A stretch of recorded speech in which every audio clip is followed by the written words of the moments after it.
शिक्षण अभिक्षमता, teaching aptitude. शिक्षण और अभिक्षमता दो शब्द हैं। पहले शिक्षण समझ लेते हैं। तो शिक्षण जो होता है एक परिपक्व व्यक्ति द्वारा एक कम परिपक्व व्यक्ति को मानसिक रूप से प्रशिक्षित करना शिक्षण कहलाता है। और अभिक्षमता को समझने से पहले क्षमता समझ। क्षमता किसे कहते हैं तब उसी से आपको बन जाएगा कि अभिक्षमता किसे। जैसे क्षमता क्या है कि किसी कार्य को कर सकने का जो सामर्थ्य है उसको क्षमता कहते हैं। कोई भी कार्य, किसी भी क्षेत्र में कोई कार्य करने की जो आप क्षमता रखते हैं, जो दक्षता रखते हैं, उसी को क्या कहा गया है? क्षमता। यानी आपको किसी कार्य को कर सकने का जो सामर्थ्य है वह क्षमता कहलाता है। और जब किसी कार्य को करने में आपको विशेष रुचि हो और उसमें आप विशेष रूप से महारत हासिल कर ले तो उसको क्या कहेंगे हम? अभिक्षमता। समझ में आ रही बात? यानी शिक्षण क्या हुआ कि एक परिपक्व व्यक्ति एक कम परिपक्व व्यक्ति को मानसिक रूप से प्रशिक्षित करना, या बच्चों का मानसिक या क्या बोल सकते हैं, बच्चों का सर्वांगीण विकास कराना, या बच्चों का बौद्धिक प्रशिक्षण करना, यह शिक्षा हो गया। और अभिक्षमता क्या होगा? यानी बच्चों को बौद्धिक रूप से प्रशिक्षित करने की विशेष कौशल जिसमें आप दक्ष हो, जिस काम को करने में आपकी रुचि है, वह क्या हो गया? आपकी अभिक्षमता। इसीलिए एक दो शब्द इसमें है, शिक्षण अभिक्षमता। यानी शिक्षण अभिक्षमता समझने में कोई दिक्कत नहीं होगा, ऐसा नहीं ना कि कोई समस्या हो उसको समझने में। तो अब इसमें जो समझना है सबसे महत्वपूर्ण कि शिक्षण है क्या। तो व्यापक स्तर पर अगर हम समझे तो शिक्षण जो है, जैसे व्यापक अर्थ में सबसे सीखना और हमेशा सीखना जो है शिक्षण। कहीं भी आप रास्ते चल रहे हैं, कहीं घूमने गए हैं, तो वहाँ जो कुछ भी आप जीवन अनुभव से सीखते हो वो सब कुछ शिक्षण। शिक्षा की जो प्रक्रिया होती है वो जन्म से लेकर मृत्यु पर्यंत तक चलती रहती है। जिस दिन आप जन्म लेते हैं उससे शुरुआत होती है, और जिस दिन आप मर जाते हैं, मरने वाले होते हैं, वहां तक आप सीखते हैं। मर जाने के बाद तो आपकी शिक्षा नहीं। तो शिक्षण जीवन पर्यंत चलने वाली प्रक्रिया है और व्यक्ति के सर्वांगीण विकास के लिए जरूरी है। यानी जीवन के प्रत्येक क्षेत्र में, सामाजिक, राजनीतिक, बौद्धिक, शैक्षणिक, ठीक है, या व्यवसायिक, इन सभी क्षेत्र के विकास के लिए शिक्षा जरूरी है। अगर आप शिक्षित होते हैं तो आप इन सभी क्षेत्रों में व्यापक स्तर पर अपनी योग्यता का सर्वोत्तम प्रदर्शन कर सकते हैं। संकुचित अर्थ में जो होता है शिक्षा, शिक्षक से सीखना, एक निश्चित वातावरण में सीखना, यह एक जीवन का एक ऐसा परिप्रेक्ष्य है जिसमें हम किसी न किसी उद्देश्य से शिक्षा ग्रहण करते हैं और किसी खास क्षेत्र में अपने आप को दक्ष बनाते हैं। लेकिन शिक्षा जीवन पर्यंत चलने वाली प्रक्रिया है। यह लगातार जो है हमारे जीवन में चलते रहती है। हम जन्म जिस दिन लेते हैं उस दिन से हम जो सीखना प्रारंभ करते हैं वो मृत्यु के दिन तक जो है हम सीखते रहते हैं। मनुष्य जो है के सामाजिक और सांस्कृतिक विकास के लिए शिक्षा जो है वह परम आवश्यक है। मनुष्य का सामाजिक और सांस्कृतिक विकास, राजनीतिक विकास, आर्थिक विकास, ये सभी विकास किस पर निर्भर होता है? शिक्षा पे होता है। एक शिक्षित व्यक्ति अपनी योग्यताओं का सर्वोत्तम उपयोग करता है और अपने जीवन के प्रत्येक क्षेत्र में बौद्धिक दृष्टिकोण से हर समस्याओं का समाधान करता है। उसमें बौद्धिकता अधिक होती है और वह बौद्धिक दृष्टिकोण से अपने आप को जो है उस तरह से प्रस्तुत करता है। साथ ही अगर हम देखें तो हम कह सकते हैं कि शिक्षा एक ऐसी प्रक्रिया है जो व्यक्ति को क्या बनाता है, मतलब जो है अपने जीवन में संतुलित करता है, विचारों को परिष्कृत करता है, बौद्धिक प्रशिक्षण करता है, बौद्धिक और मानसिक प्रशिक्षण कर जीवन जीने योग्य बनाता है। ठीक है। शिक्षा जो शब्द है जिसको हम बोलते हैं एजुकेशन, यह लैटिन भाषा के शब्द से बना है। एजुकेशन शब्द जो है लैटिन भाषा से मतलब जो है विकसित माना गया है 3 शब्दों से। कौन कौन है? पहला है एजुकेट,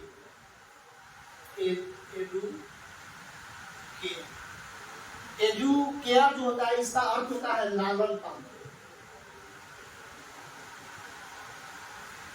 ये लालन पालन क्या है जरा समझिएगा।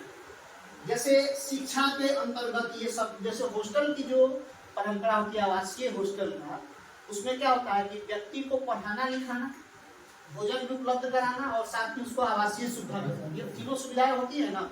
तो उसी तरह से जो है एजुकेशन जैसे शिक्षा जो एजुकेशन शब्द है वह लैटिन भाषा के 3 शब्दों से विकसित माना जाता है। पहला है एजुकेयर। एजुकेयर का अर्थ होता है लालन पालन करना, ठीक है। जो छोटे बच्चों को हम हॉस्टल में डालते हैं तो वहाँ पर उसको पढ़ाने लिखाने के साथ साथ उसका संतुलित भोजन देना, उसको बौद्धिक विकास करना, शारीरिक मानसिक व्यायाम कराना और उसको शारीरिक स्तर पर भी विकसित करना, बौद्धिक स्तर पर विकसित करना और सामाजिक स्तर पर भी उसकी सामाजिक जो है बौद्धिकता का विकास करना होता है। या आप और दूसरा इसका अर्थ को ले लीजिएगा। जैसे गांव देहात में आप रहते हैं तो कभी देखूंगा कि जब बच्चा बड़ा हो जाता है तो घर वाले लोग कहते हैं कि खिला पिला के बड़ा कर दिए तो बड़ा हीरो बन रहे हैं, कहते हैं ना। और हमारे तरफ भोजपुरी में लोग कहता है कि पढ़ा लिखा के बड़का कर दिली तो हीरो बनता है। भोजपुरी में हमारे तरफ कहता है मुतिहारी के सही। तो हीरो बनता है का क्या मतलब? पढ़ा लिखा के बड़ा कर दिली तो हीरो बनता, यानी लालन पालन किए हम तुम्हारा, एजुकेयर किए यानी लालन पालन किए, तुमको भोजन वस्त्र आवास और बौद्धिक ज्ञान सब दिए, तब तुम आज क्या बन रहे हो? तेज बन रहे हो, यही ना। तो वैसे इसको उसी सेंस में लिया कि एजुकेयर शब्द इसको लालन पालन के अंतर्गत आपका संपूर्ण देखभाल है, बौद्धिक देखभाल, मानसिक विकास भी इसके अंतर्गत आता है। दूसरा है एजुकेयर,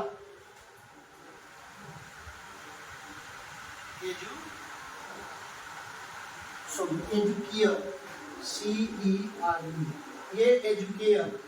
तो CERE एजुकेयर, एजुकेयर का अर्थ होता है प्रेरणा। देखिए शिक्षा में एक शब्द आता है प्रेरणा, प्रेरित करना। जैसे मान लें कि अगर हम किसी को बौद्धिक शिक्षा दे रहे हैं, अगर उसको हम प्रेरित नहीं करेंगे, प्रेरणा नहीं देंगे, तो आप कितना भी बढ़िया शिक्षा दे दे, बच्चा के बौद्धिक विकास में उसका उपयोग नहीं करेगा। जब हम उसको प्रेरित करते हैं, प्रेरणा देते हैं कि शिक्षित व्यक्ति महान बनता है, इस क्षेत्र के जो विशेषज्ञ है उसके अनुसार आप बनिएगा, इस तरह की आपकी बौद्धिक क्षमता होगी, तो विद्यार्थी जो है उसमें रुचि लेता है और वह प्रेरित होता है।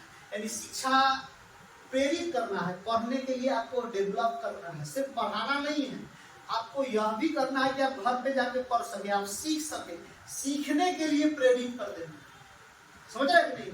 ये आपका क्या है, मतलब जो है एजुकेशन जो है, जो एजुकेयर शब्द जिसमें लालन पालन अर्थ होता है और एजुकेयर जिसका अर्थ होता है प्रेरणा।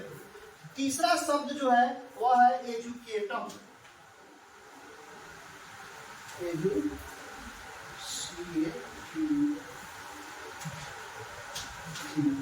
एजुकेटर। इसका अर्थ होता है शिक्षण अथवा प्रशिक्षण, शिक्षण अथवा प्रशिक्षण, ठीक है। अब जो है समझना है यहाँ पे कि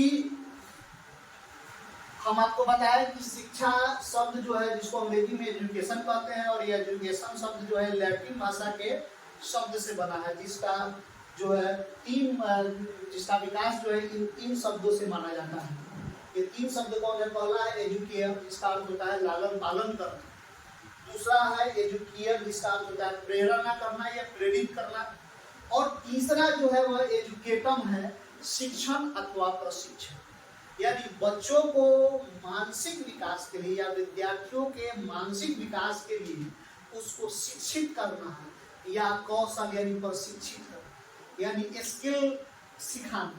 जैसे शिक्षा के अंतर्गत जैसे क्या होता है कि सिर्फ उसको मतलब जो है थ्योरी ज्ञान ही नहीं देना है, उसको प्रैक्टिकली बनाना भी सिखाना है, स्किल भी डेवलप कराना है। तो शिक्षण अथवा प्रशिक्षण होता है। तो इस प्रकार से अगर हम देखें तो हम कह सकते हैं कि शिक्षा वह है जो एक व्यक्ति को उसकी आजीविका कमाने में जो है वह समर्थ बनाता है या उसका बौद्धिक विकास करता है और उसकी आजीविका कमाने में उसको क्या करता है, समर्थ बनाता है। क्या कह सकते हैं, शिक्षण क्या है कि व्यक्ति के बौद्धिक विकास के साथ साथ उसको उसकी आजीविका कमाने में भी समर्थ बनाता है, जिससे वह समाज और राष्ट्र में अपनी सर्वोत्तम योग्यता का वह प्रदर्शन कर पाता है। ठीक है, अब जो है इसको और व्यापक स्तर पर समझना है तो शिक्षा जो है वह शक धातु से निष्पन्न है। किससे?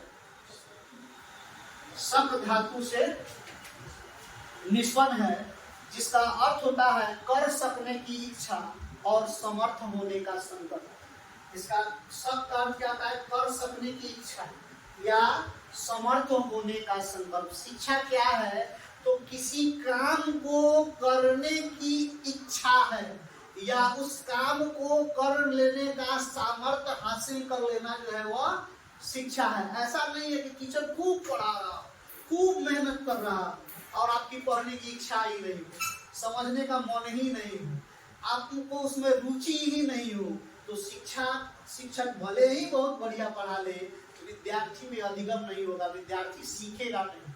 क्यों नहीं सीखेगा कि शिक्षा जो है आपको पहले ही बता दिए कि शक धातु से निष्पन्न है, जिसका अर्थ होता है कर सकने की इच्छा या समर्थ होने का संकल्प। यानी यह एक ऐसी प्रक्रिया है जिसको अगर दोहराया नहीं जाए तो वह क्या हो जाएगा, निष्प्रभावी हो जाएगा। यानी आपको रुचि के साथ किसी काम को करने की जो अभिक्षमता है आपकी या सीखने की जो प्रवृत्ति है उसी को शिक्षा कहेंगे। यानी कर सकने की इच्छा, पहले विद्यार्थियों में सीखने की इच्छा जरूरी होनी चाहिए। यह नहीं है कि डायरेक्ट आप किसी को पढ़ा देंगे वो सीख लेंगे। पहले आप में अगर उसके प्रति मतलब क्या हो जाए, रुचि हो जाए, तो आप उसमें क्या कर सकते हैं, उस विषय में के विशेषज्ञ बन सकते हैं। जैसे नहीं होता है किसी विद्यार्थी को आप कहिएगा कि इस चीज की तैयारी करो, ना हम एसएससी करो, नहीं हमको बैंकिंग में मजा आता है, नहीं हमको ये पुलिस क्षेत्र में ही अच्छा लगता है, प्रशासनिक क्षेत्र में ही हमको अच्छा लगता है, सबको टीचिंग अच्छा लगता है। तो सबकी अपनी प्रवृत्ति होती है। तो जैसे उसको कर सकने की इच्छा, जिस क्षेत्र में रुचि है उस क्षेत्र में उसको अगर हम विकसित करते हैं, उस क्षेत्र में उसको अगर हम पढ़ाते हैं, उसका मानसिक प्रशिक्षण करते हैं, तो वह बेहतरीन काम करेगा और बढ़िया काम कर सकता है। ऐसे वह बेहतरीन काम, जैसे मान लीजिए कर सकने की इच्छा जब तक नहीं होगी तब तक आप कितना भी बढ़िया किसी को पढ़ा रहे हैं तो उसको पढ़ाने का कोई मतलब नहीं बनता है। शिक्षा एक ऐसा संकल्प है, यदि दोहराया नहीं जाता है तो निष्प्रभावी हो जाता है। इसलिए शिक्षा निरंतर चलने वाली प्रक्रिया है। शिक्षा के संदर्भ में क्या परिभाषित करती है कि शिक्षा एक ऐसा संकल्प है। संकल्प, पंडित जी लोग देखिएगा योग कराते हैं तो संकल्प करवाते हैं ना, पहले संकल्प के फिर आप उसको कर सकिए। इसलिए तो कर सकने यह एक ऐसा संकल्प है जो यदि दोहराया नहीं जाए तो निष्प्रभावी हो जाता है। इसलिए शिक्षा क्या है, निरंतर चलने वाली प्रक्रिया है, जीवन पर्यंत लगातार चलने वाली प्रक्रिया है। और यह एक ऐसा संकल्प है जो दोहराया नहीं जाए। ये बात ये दोहराया नहीं। देखिए माइंड का जो अगर आप फंक्शन पढ़िएगा समझिएगा तो क्या है जरा उसमें समझिएगा। हम जो कुछ भी पढ़ते हैं वह 24 घंटे के अंदर में भूल लेंगे। अगर 24 घंटे के अंदर में एक बार रिवीजन करेंगे तो एक सप्ताह के अंदर में फिर हम उसको भूलने लगेंगे। तो एक सप्ताह के अंदर में एक बार और रिवाइज कर लीजिए, फिर एक सप्ताह के अंदर में एक बार रिवाइज कर लीजिएगा तो फिर एक माह बाद आप भूलने लगेगा, तो फिर एक माह बाद उसको एक बार और रिवाइज कर लीजिए। जब एक माह बाद आप रिवाइज कीजिएगा तो आपके बौद्धिक यानी जितना आपका मानसिक लेवल है उसके हिसाब से आपको 1 साल 2 साल 3 साल 4 साल तक याद रहेगा। फिर 2-3 साल में एक बार रिवीजन कर लीजिएगा तो फिर आपको बहुत दिनों तक याद रहेगा। ये है शिक्षा। यानी शिक्षा क्या है कि यह एक ऐसा संकल्प है, यदि वह दोहराया नहीं जाए तो निष्प्रभावी हो जाता है। इसलिए शिक्षा क्या है, निरंतर चलने वाली प्रक्रिया। याद रहेगा ना, समझ गए। अब जो है विभिन्न शिक्षा शास्त्रियों जो है शिक्षा के संदर्भ में जो कहा गया है उसको आप समझिएगा। उस क्रम में सबसे पहले स्वामी विवेकानंद, और स्वामी विवेकानंद कहते हैं कि मनुष्य में पहले से विद्यमान आध्यात्मिक तत्व की पूर्णता ही शिक्षा है। मनुष्य का जो है कॉन्शियस और अनकॉन्शियस माइंड, अगर साइकोलॉजी में पढ़िएगा तो जो हमारा आध्यात्मिक तत्व हमें पर्याप्त मात्रा में, हमारे ब्रेन की जो क्षमताएं हैं वो अनलिमिटेड है। हम बहुत कुछ सोच समझ सकते हैं, चिंतन कर सकते हैं, बशर्ते हम इसका उपयोग नहीं करते। और इसकी संरचना भी ऐसी है कि जितना आप इसका उपयोग कीजिएगा उतना ही वह डेवलप होते जाता है, विकसित होते जाता है। जितना ही अपने बौद्धिक क्षमता का उपयोग कीजिएगा उतना ज्यादा ये विकसित होते जाएगा, उतना ज्यादा यह डेवलप होते जाएगा। तो शिक्षण के संदर्भ में, शिक्षा के संदर्भ में स्वामी विवेकानंद कहते हैं कि मनुष्य में पहले से विद्यमान जो है आध्यात्मिक तत्व की पूर्णता ही क्या है? शिक्षा। जो आध्यात्मिक तत्व हमें पहले से है उसी की पूर्णता क्या है? शिक्षा। रविन्द्रनाथ टैगोर कहते हैं कि शिक्षा मनुष्य के जीवन का समस्त विश्व के साथ संबंध स्थापित करता है। शिक्षा क्या है? मनुष्य के जीवन का समस्त विश्व के साथ संबंध स्थापित करता है। एक पढ़ा लिखा व्यक्ति समाज, राज्य, राष्ट्र और अंतरराष्ट्रीय स्तर पर अपनी पहचान बनाता है। भीमराव अंबेडकर को देखिए, चाहे आप गांधी जी को देखिए, या आप अन्य विद्वानों को देखिए, उनकी पहचान उनकी बौद्धिक क्षमता के कारण पूरे विश्व में है। और उनसे गांधी जी को सर पर बाल नहीं थी। भीमराव अंबेडकर काले व्यक्ति थे, सांवले थे, फिर भी पूरा विश्व जान रहा है। और इस धरती पर, इस भारत में ही कितने विश्व सुंदरी और विश्व के सुंदर महापुरुष लोग जन्म ले लिए होंगे और मर गए होंगे जो उनका परिवार उनको जानता है। इसके अलावा उनका अपने परिवार के अलावा बाहर के लोग जानते भी नहीं होंगे, गाँव के लोग जानते होंगे। तो मतलब जो है व्यक्ति की पहचान उसके शरीर, रंग ढंग से नहीं होता, उसकी योग्यता से होता है, ये शिक्षा कहता है। और रविन्द्रनाथ टैगोर कहते हैं कि मतलब जो है शिक्षा मनुष्य के जीवन का समस्त विश्व के साथ संबंध स्थापित करता है। एक शिक्षित व्यक्ति विश्व के सभी लोगों से अपना क्या कर सकता है? समायोजन कर सकता है, अपना संबंध स्थापित कर सकता है और उन लोगों को अपनी बौद्धिक क्षमता का परिचय देकर काम ले सकता है या काम दे सकता है। समझ रहे हैं ना? उसके बाद जाकिर हुसैन कहते हैं शिक्षा के संदर्भ में कि शिक्षा संपूर्ण जीवन का कार्य है, यह जन्म से लेकर मृत्यु तक जारी है। कब से लेकर? जन्म से लेकर मृत्यु तक। कौन कहे हैं? जाकिर हुसैन की शिक्षा संपूर्ण जीवन का कार्य है, यह जन्म से लेकर मृत्यु तक जारी रहता है। इसके अलावे शालिग्राम त्रिपाठी कहते हैं कि शिक्षा व्यापक अर्थों में संपूर्ण जीवन तक चलने वाली एक प्रक्रिया है। शिक्षा क्या है? व्यापक अर्थों में संपूर्ण जीवन तक चलने वाली प्रक्रिया है। पूरा जीवन पर्यंत लगातार चलने वाली यह प्रक्रिया है। इसके अलावे जो है और ऋग्वेद में जो है कि शिक्षा मनुष्य को आत्मविश्वासी एवं स्वार्थहीन बनाती है। ऋग्वेद कहता है कि शिक्षा मनुष्य को आत्मविश्वासी और स्वार्थ विहीन बनाती है। मतलब शिक्षा जो है मनुष्य में स्वार्थ की भावना जो है उसको वह समाप्त करके जो है आत्मविश्वासी बनाता है। यानी एक पढ़ा लिखा व्यक्ति आत्मविश्वासी होगा, स्वाभिमानी होगा। इसी स्वाभिमान के चक्कर में आपने ट्रांसफर करा लिया। जब आपको योग्यता होगा तो आप किसी के सामने झुकिएगा नहीं, और जब आप नहीं झुकिएगा तो आपके दुश्मनों की संख्या लगातार बढ़ेगी। इतने दुश्मन हो जाएंगे बेवजह, जिसको आप न भी जानते हैं वो भी आपका दुश्मन हो जाएगा। क्यों? क्योंकि आप स्वाभिमानी व्यक्ति है। क्योंकि समाज की जो संरचना है उसमें वैसे लोगों की आवश्यकता है जो उसके हाँ में हाँ कहे, उसका झोला लेके घूमे, उसको जैसे कहे वो माने। समझ रहे हैं ना? अगर आप वैसा नहीं मानते हैं तो फिर आपको क्या करेगा? समझ रहे हैं ना? उससे आपको इधर उधर कर देंगे। तो शिक्षा जो है एक तरह से हम कह सकते हैं कि आपको स्वाभिमानी बनाता है, आप में आत्मविश्वास भरता है। ठीक है?